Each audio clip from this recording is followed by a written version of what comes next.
Hello friends, அந்த உங்கள் நிஷிகா சமையல் சந்தர் நல்லா எப்படி இருக்கீங்க? இன்றைக்கி என்னன்னு பார்த்தீங்கன்னா, இன்றைக்கி கேரட் பீன்ஸ் பொரியல் தான் பண்ண போகிறோம். அதுக்கு வந்து பார்த்தீங்கன்னா, முதல்ல நான் கடுகு போட்டிருக்கேன், சோம்பு லைட்டாக போட்டிருக்கேன், ஜீரகம் கொஞ்சம் போட்டிருக்கேன். இது நல்லா பொரிட்டோம்.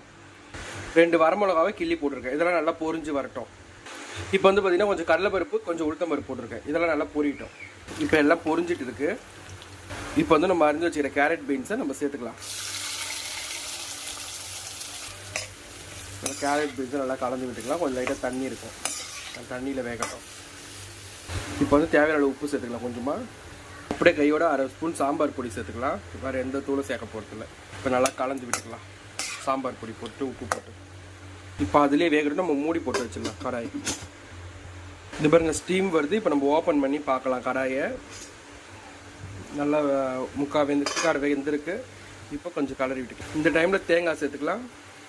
கேரட் பீன்ஸ் பொரியல் ரெடி ஆயிடுச்சு ஃப்ரெண்ட்ஸ். வாங்க சாப்பிடலாம். யாராவது வீடியோ பிடிச்சிருக்கோம் லைக் பண்ணுங்கள், ஷேர் பண்ணுங்கள், கமெண்ட்